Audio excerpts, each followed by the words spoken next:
everybody. This is The Customer and the Service. I'm John Lemazny. And I'm Sean Petrozzi. How you doing, Sean? I'm doing great. How are you doing? I'm doing very well. I'm having a busy September, very good September. As of course, our broadcast night is the same night as my media and technology in organizations class at Rider University. So I'm always sort of simultaneously tired and invigorated after that class because we talk about a lot of the same topics that you and I talk about, very specifically technology oriented. So I'm raring to go about our conversation tonight. Awesome. So am I. So anything going on with you right now? I got some good and bad service today, which we decided we'll have a topic about later in the show with PayPal, so that's pretty fresh in my mind, so I'm looking forward to talking to that. Other than that, nothing. Well, the Microsoft Surface 2 and Surface Pro 2 announcements were on Monday.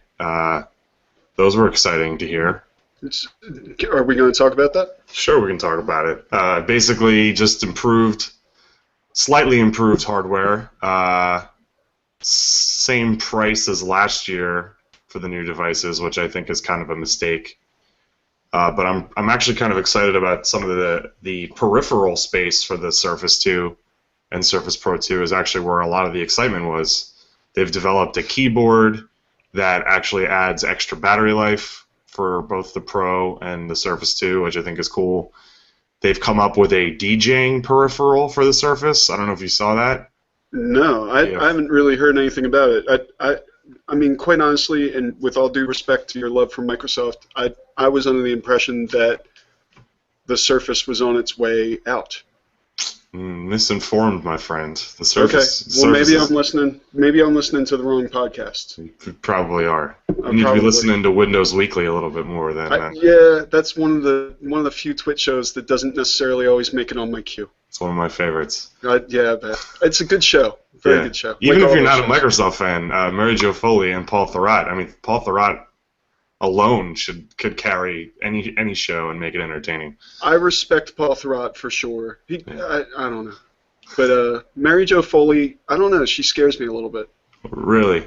Yeah. Seems a little bit like a monster from a children's story or something. Oh wow! No, I don't feel that way about her at all. I love her to death, actually.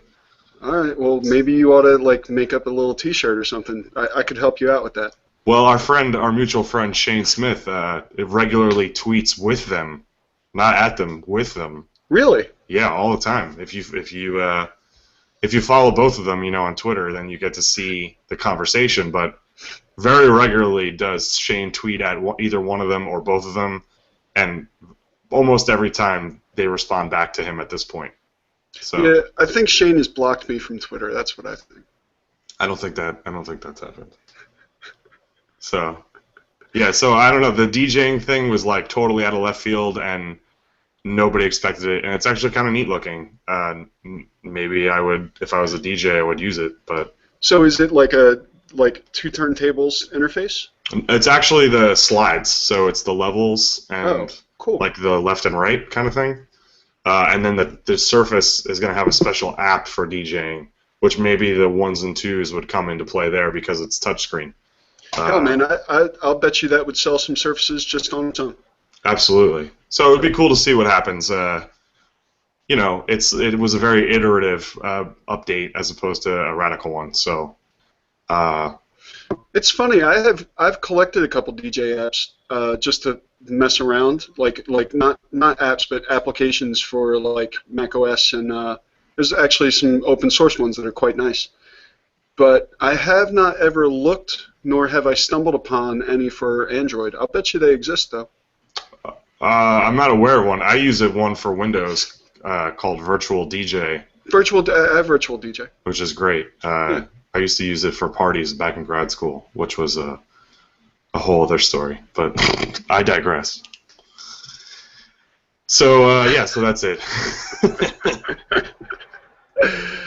All right, so we have a couple topics, and this week I am fresh out of topics about customer service, although I do want to introduce a new segment later that maybe you can help me with. Sure. And I know that you're bringing a couple topics to the table that I have things to talk about, so why don't you lead us off?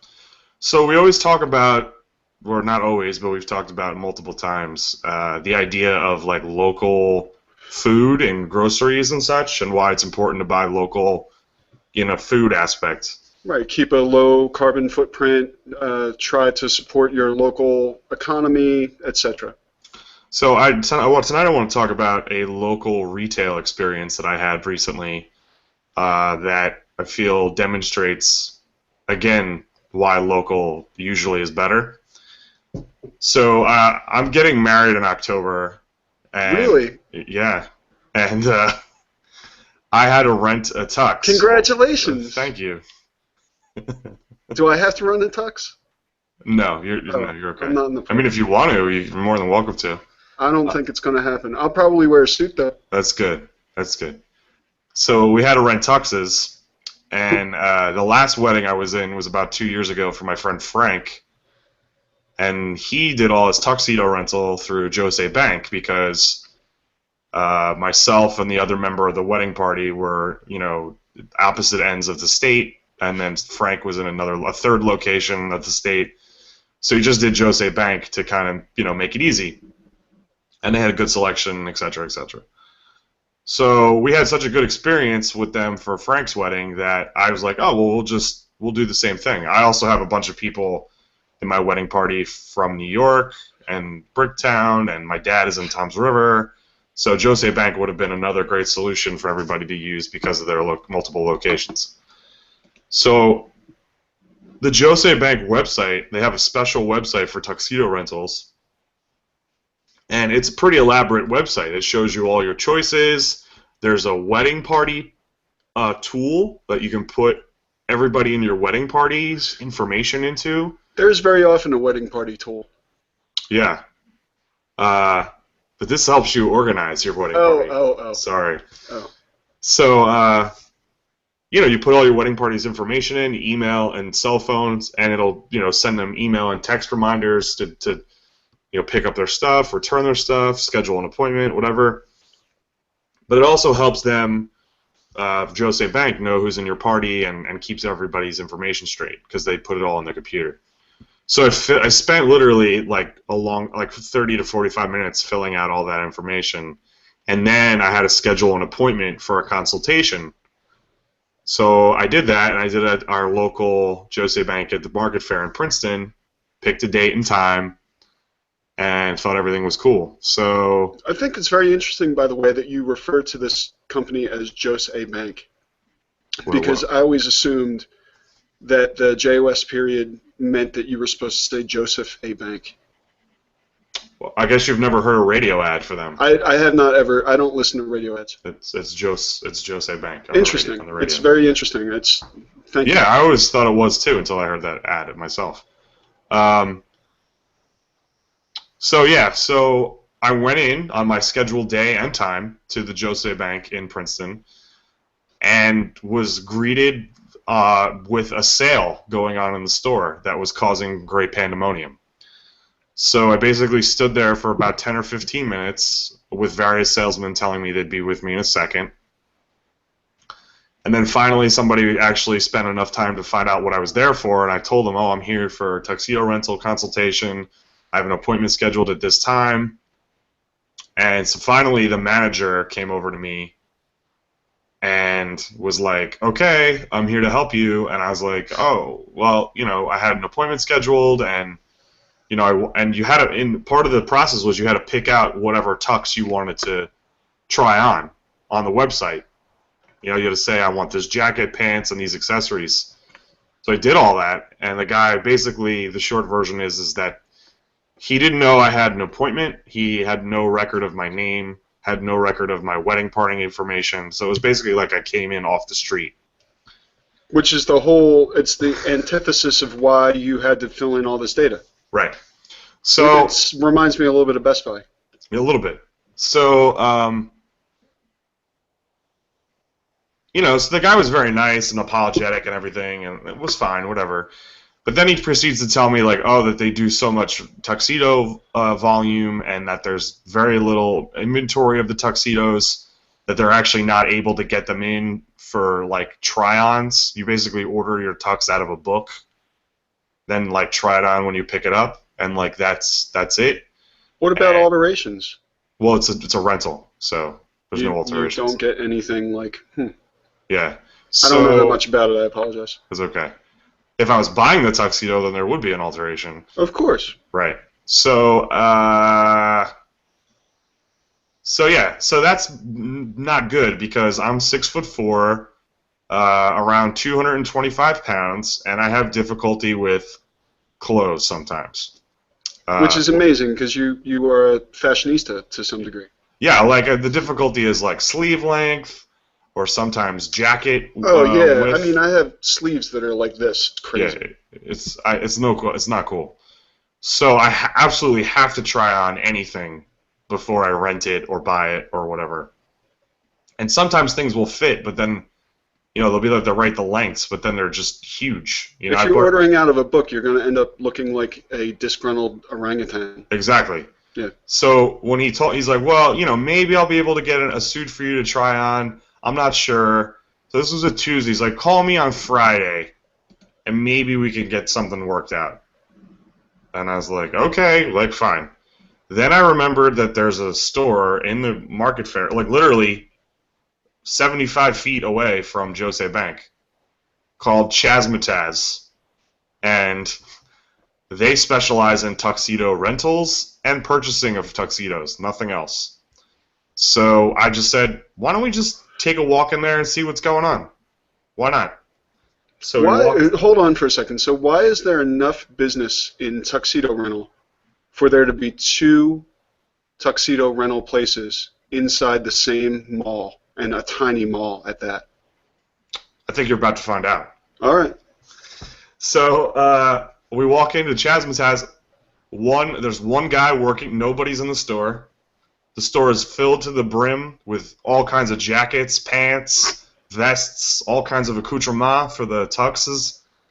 And a gentleman by the name of Carlos Kwan said hello, introduced himself. Yo, I think I'm in love.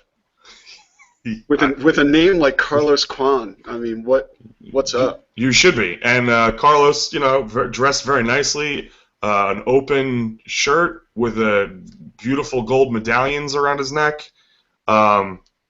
Amazing. Came in, we explained the situation. Listen, we were just running Jose Bank. We were trying to, get a tux. I had the flyer from Jose Bank that had the tux I wanted. I said, we're looking for something like this in this color. I want to try it on. And he said, I have the exact same tux right here. What size do you need? Let's try it on. Boom. Bing, bang, boom. I was trying on different color vests, different color ties. I got everything to match perfectly. Coordinated the entire wedding party's tuxedos in about 30 minutes. So the amount of time it took me to just fill in my wedding party's information on a website, I had everything planned for my wedding in no time. And it was amazing. Like I said, he had everything for me to try on. I went in the dressing room.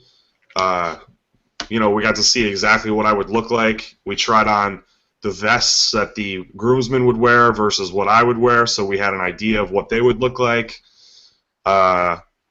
Gave all the information necessary. We coordinated. There's another Chazmataz in the Toms River area, which I didn't know about.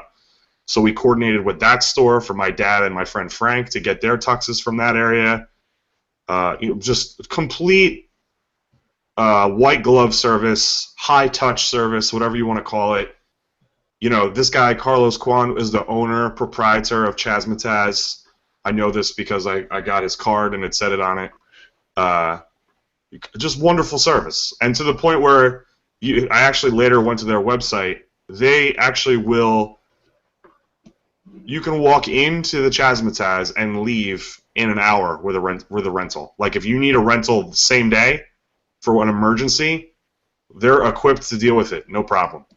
They have all their inventory on hand. Whereas the Jose Bank, they had to order it from a third-party company that was somewhere not in the store.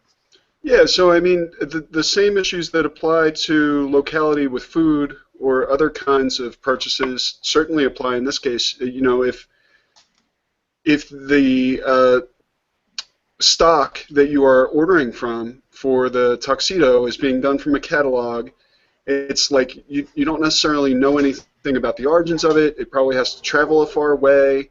It's not necessarily locally stored. It's not necessarily locally chosen.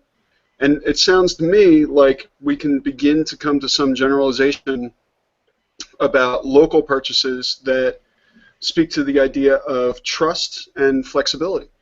You know, the same difference between a mom and pop and a grocery store is the idea that you can talk to the owner of that store as opposed to the mom and pop.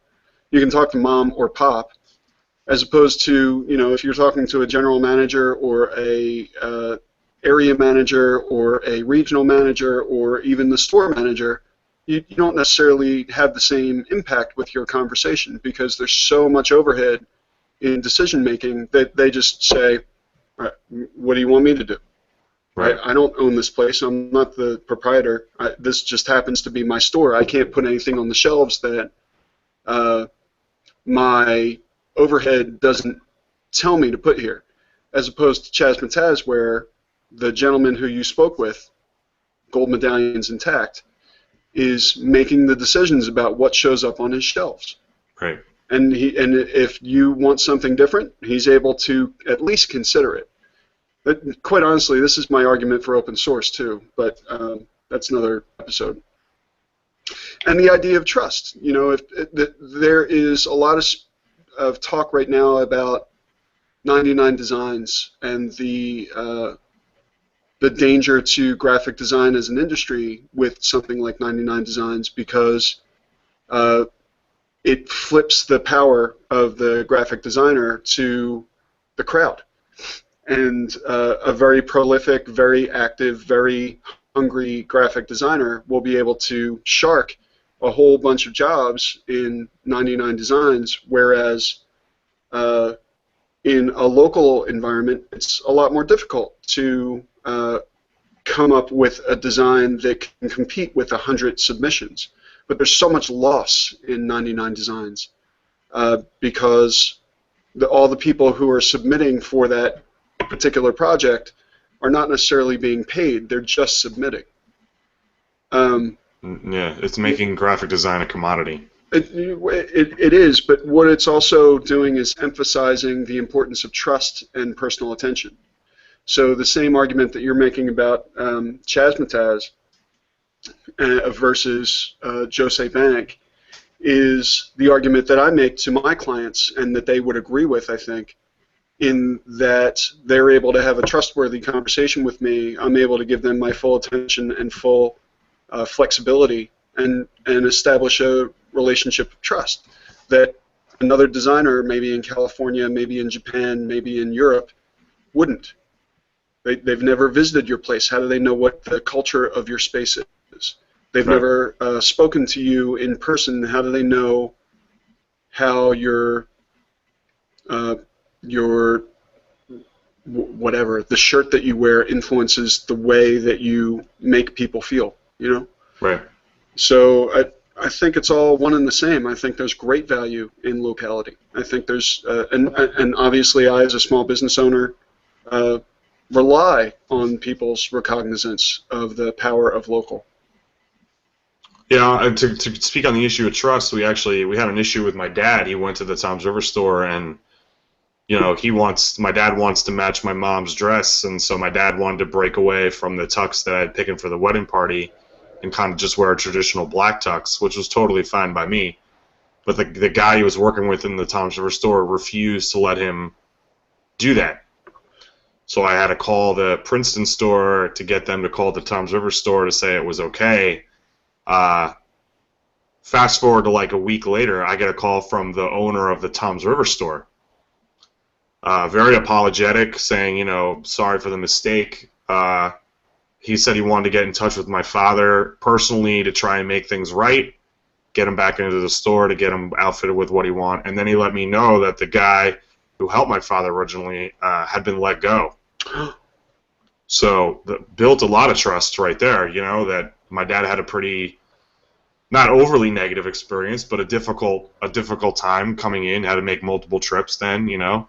But here was an owner, a proprietor who was taking the time to personally reach out to me and my father and to say that the difficulty that you had will no longer be a problem because that problem is no longer employed in the store.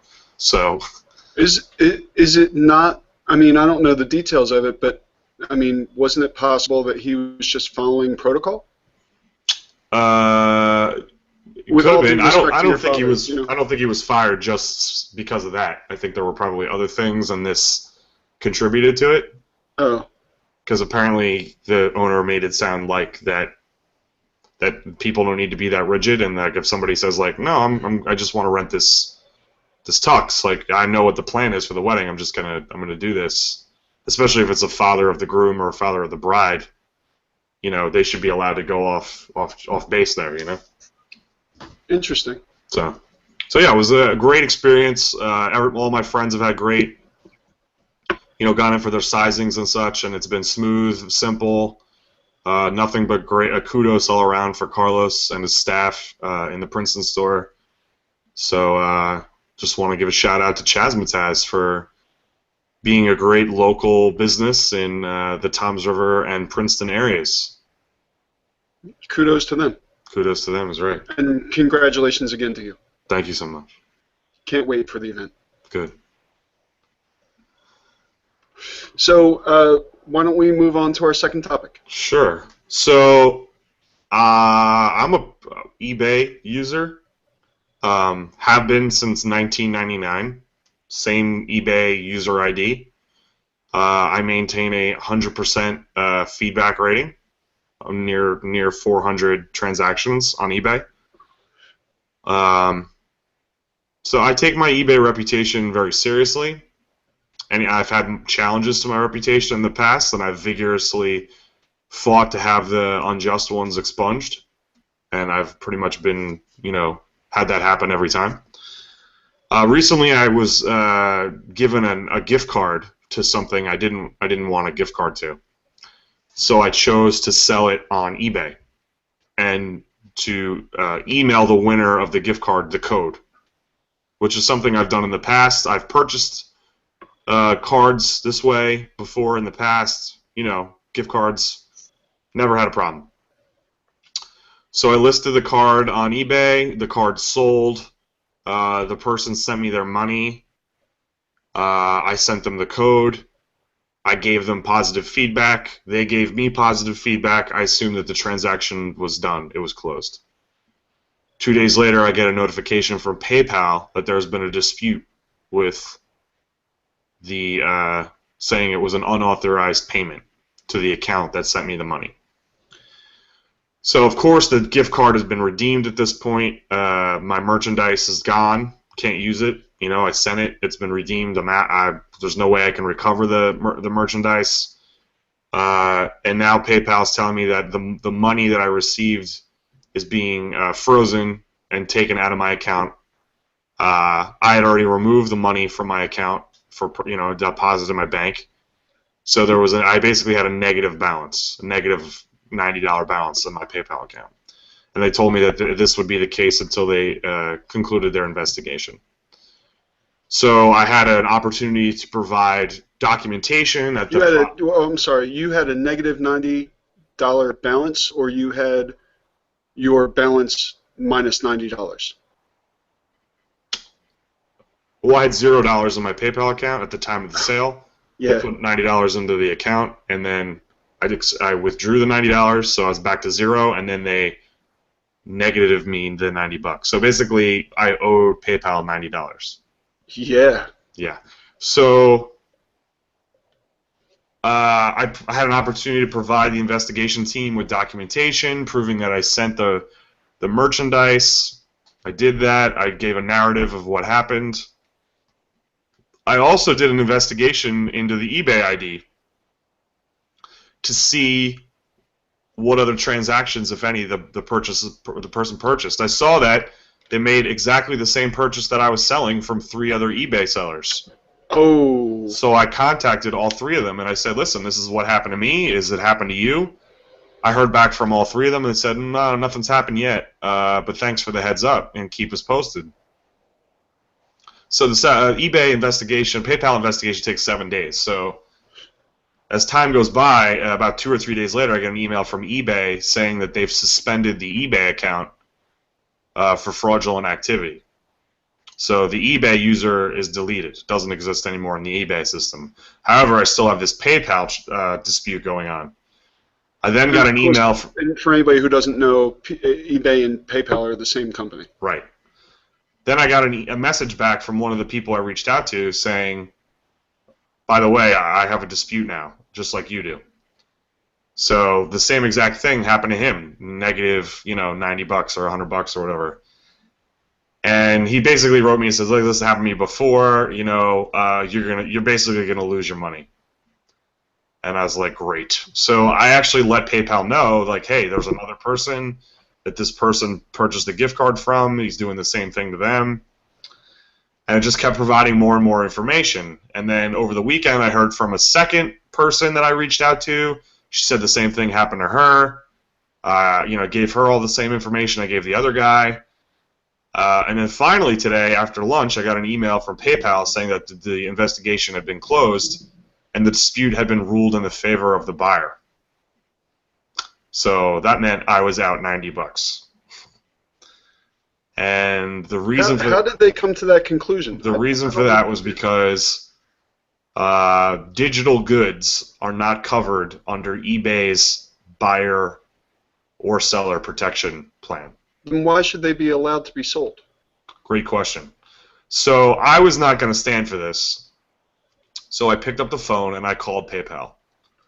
I spoke to a representative very quickly, and she was wonderful. Put me in touch with the department I needed to speak to very quickly. Got to a person in the dispute. Actually, it was the limitations department. It was the department that handled the investigation. Spoke to a woman there. She pulled up my case. I explained everything to her. And she basically was very sympathetic, but at the same time told me that I was in violation of the seller's protection policy by sending it digitally. I should have mailed it in the mail, with a trackable number. And even though I have sent them the code through eBay's own messaging system, that wasn't good enough. And that was the reason why I was being denied the money. And so she then proceeds to explain to me that that they did an investigation and that in reality the person who sent me the PayPal funds account had been compromised and there was fraud involved. So because there was normally if there's fraud involved, both the buyer and the seller get their money back. But because I sent the merchandise digitally and not physically, I was not entitled to my money back. So I was like, well, I've got 2 other eBay users who are in the same situation with the same eBay ID for the seller. This is obviously a scam that's being run, and this isn't fair to people like myself. Now we're out money. And I'm like, this is, I've been a loyal eBay, PayPal customer for years. Never have done anything to besmirch the brand of eBay and PayPal, and now I'm the one that's got to pay for this. It's like the future of me being a customer is hanging in the balance at this very moment. And she proceeded to tell me that, that there are people that take advantage of PayPal and eBay's policies and that they do everything they can to prevent those people from doing so. But in my particular case, there was fraud, and because I violated the protection, that there was nothing that she could do. She offered to refund me $50 of the $90 that I was out, which I accepted, and that was that. End of story. So the other 2 people, I reached out to them. I said, listen, this is what happened to me. I reached out. I bitched and complained. I got $50 back. They wrote me back later today to say that they also did the same thing, but they were not given the money back at all. So they are now both out around $100 because of fraud and dishonesty in the eBay marketplace. Wow. Yeah. Well, I can tell you that I don't have a lot of experience with PayPal, but interestingly, just recently I did a design job, as I am apt to do, for my consulting business. And I asked for the amount that was reasonable for the job. And this was with a friend who, incidentally, I offered to do the job for free. And he insisted on paying me the rate that I typically take for this kind of work. And so I did. And we finished the back and forth exchange for the work. And suddenly in my email, in my Gmail, I saw a notice from PayPal, subtly, that I was being sent this amount of money. And immediately, I guess part of customer service and interpretation of service and interpretation of platforms and so on has a little bit to do with the feeling that you have for it, right? If we talk about brand or we talk about any of these things, like if I say to you Target or I say to you Walmart or I say to you Microsoft or I say to you Google, immediately your heart goes up or down, right? A little bit, whatever. When I saw this notice from PayPal, my heart went down. It was like I said to myself, I wish that you had sent a check. And it's not his fault. I was perfectly happy to be paid. It's money. It's real money. But it's like outside of the circle of my normal way of doing work, my normal way of managing money.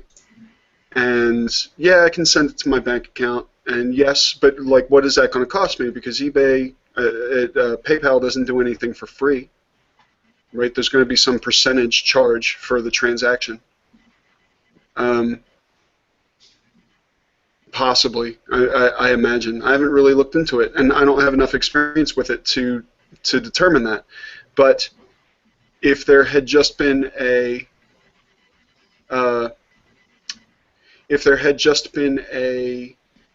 check that came across, even if it was from PayPal, if this particular client wants to use PayPal, wouldn't he be able to use some electronic means to have a check generated and sent to me, for example? There is something about the PayPal methodology that does not fit with the rest of the ways that we work with money. And it reminds me a little bit of Bitcoin. Like, everybody has all this controversy associated with Bitcoin. I think there personally is controversy associated with PayPal. If I had an account, I have an account there, but if I had an account that I actually kept any money in, same as you, have a zero balance account before this money came in. And now I have this money, and I feel a little bit like it's stuck there. Not because I can't send a check to myself or transfer that money, but because there will be a cost associated with that. Not if you electronically deposit it into your bank account. There will be no fee. Then where does PayPal make its money? They take a cut. If I send you money through PayPal, there's a cut that's taken from the transaction from me to you. Once it's in your account or once it's in my account, if we do a direct electronic transfer, there's no cut taken there. If we generate a check, there's a cut. There's a transaction fee for the check. And if you take it out of an ATM, there's a $1 charge to the ATM. But the electronic transfer from a bank, an ACH. Where does a PayPal ATM exist? Any ATM, as long as you have a PayPal debit card.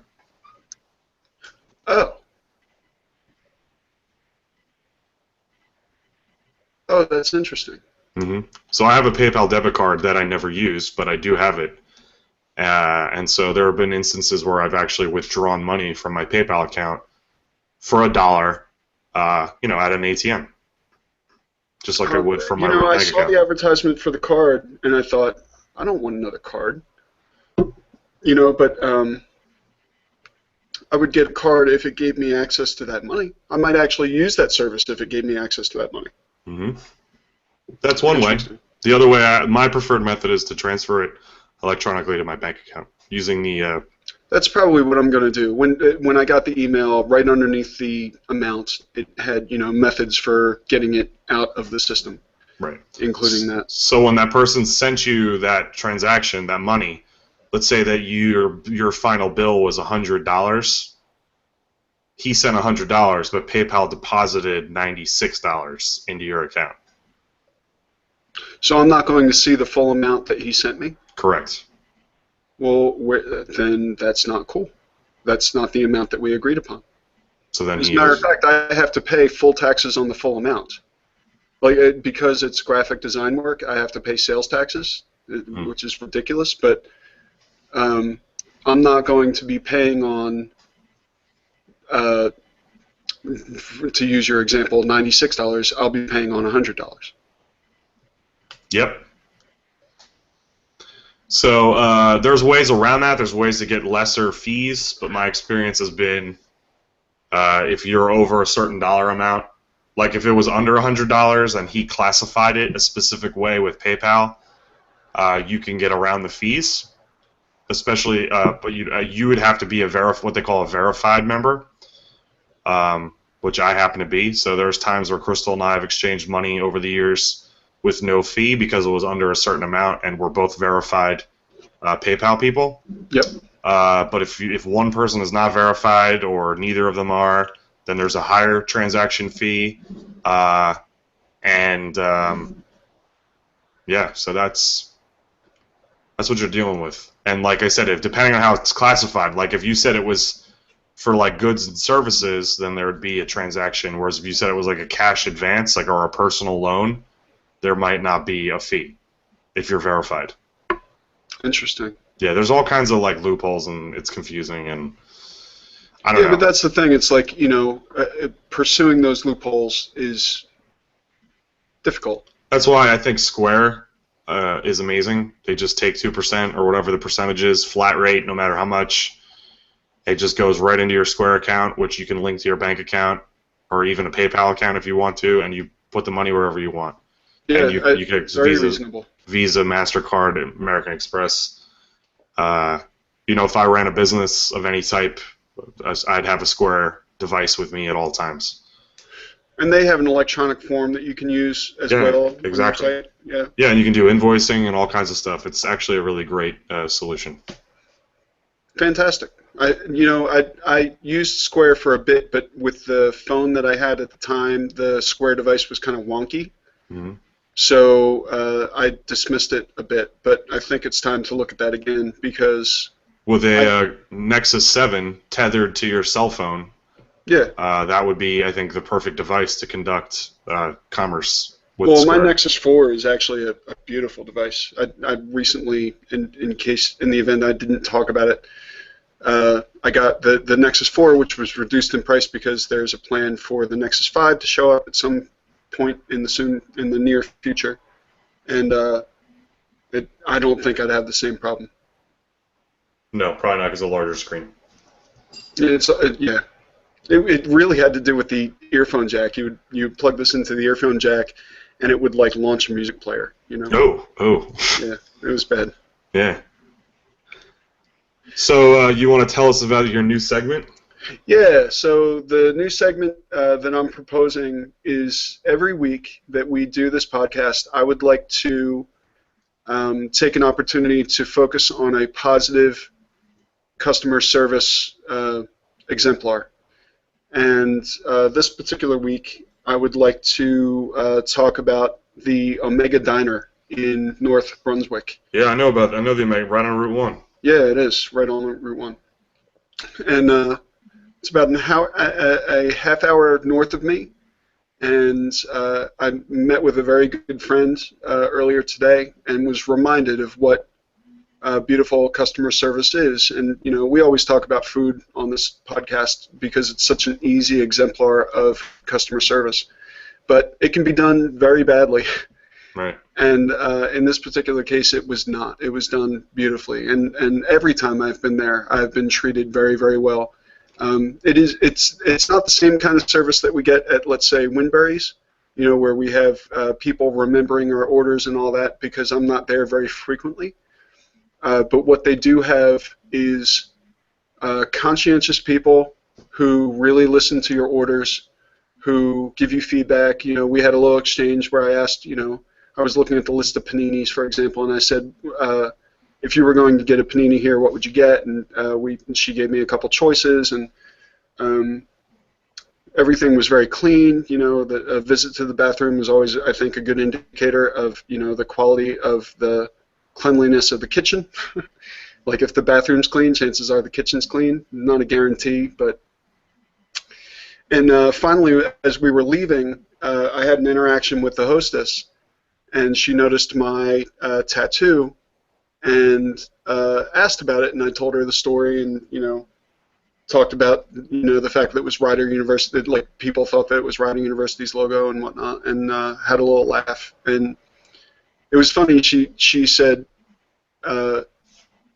the next time you tell somebody about it, you can leave out the rest of this and just talk about, like, she gave me advice about talking about my tattoo.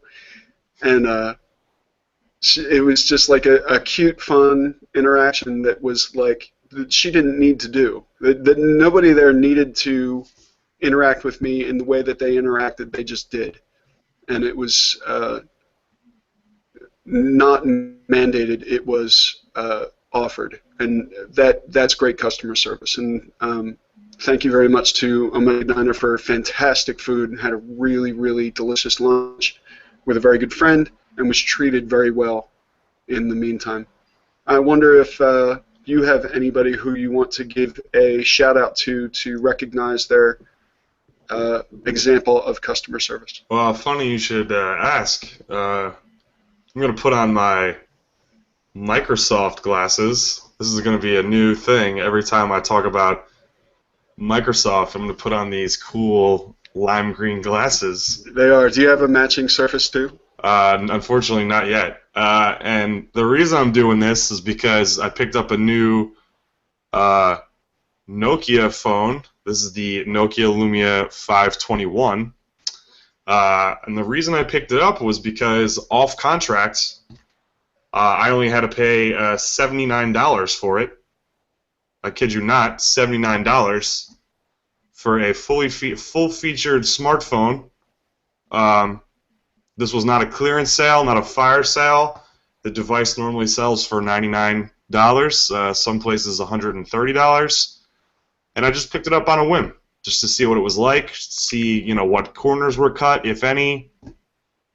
Like I say, I'm absolutely blown away by the level of quality offered by this rock bottom smartphone price. Incredible. This, regardless of whether you're an iOS user, an Android user, BlackBerry, whatever you are, if you ever are in the situation where you break your phone and your carrier will not replace it, and you need to use a device temporarily for a few months, I don't see any harm in spending. I've even seen as low as $56 at Tiger Direct with a rebate. Spend the $50 to $100 on this phone just as you have something to get you through. It's an amazing phone to have as an emergency. I would use it as a regular phone if I had no other phone. I would use it as my main phone until I was up for my upgrade. Two other friends of mine picked it up. My friend Doug and my friend Shane bought them. Everyone that I know that's used this device is blown away by its capabilities and the price. And I read today that Nokia has 90% of the Windows Phone market right now. 35% of that 90% is the Nokia 520, 521.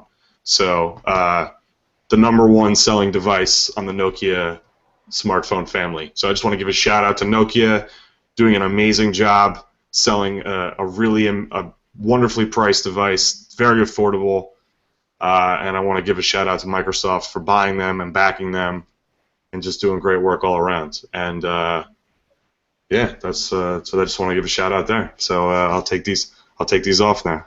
Fantastic. Yeah, I mean, price is such a factor in these things, and I really loved the status that you put up about it. And somebody mentioned that you were sort of single-handedly supporting Microsoft, which of course is an exaggeration. But you know, it evolved into this ad idea where we had Sebulba from the pod race.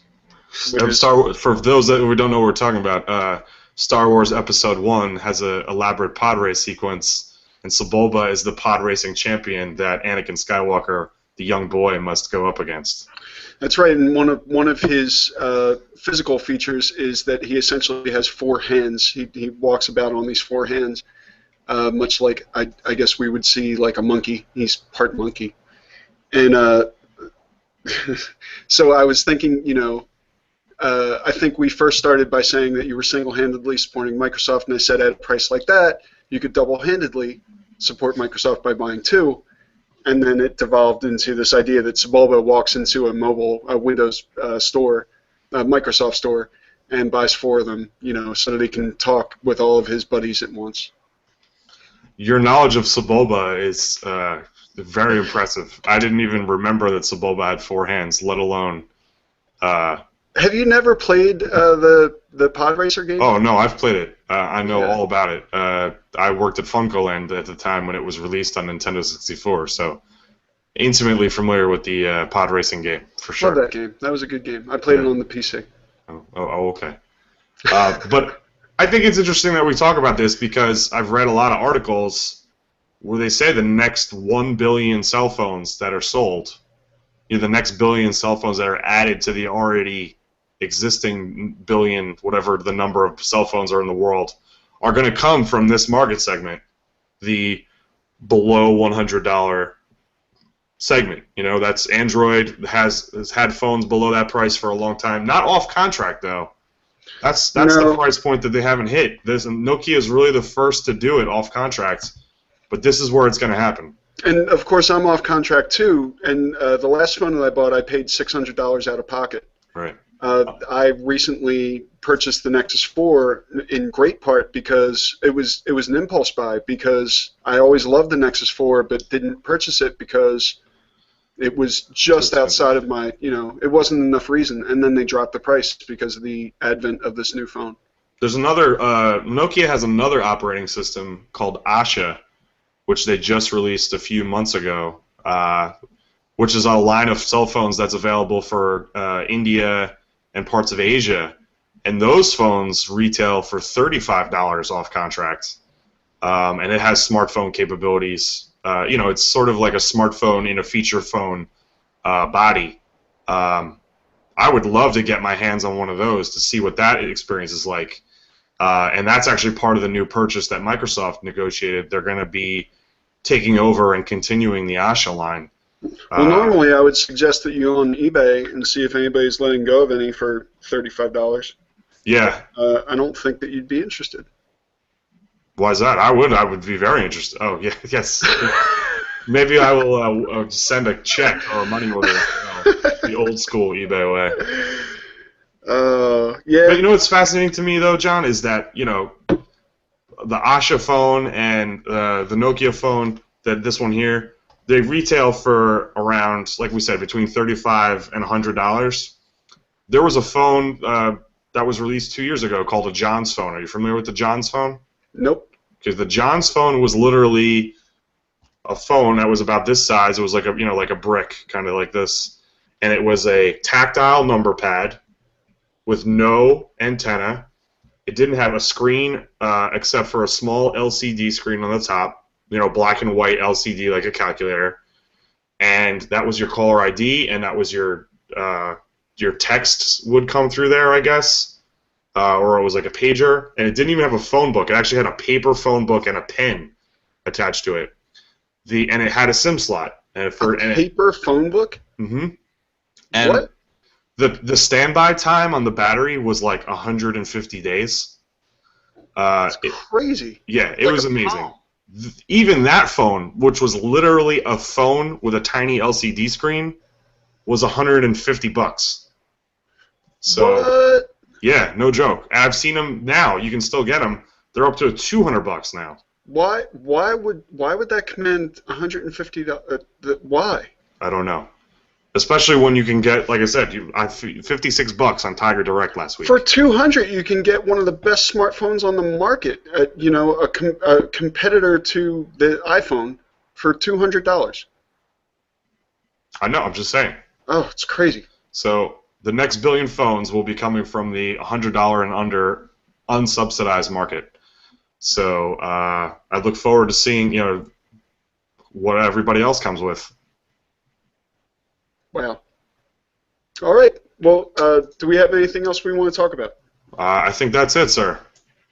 Thank you, sir. Thank you. I look forward to talking with you next week. I will be there, and I will be there on time this time. Okay, great.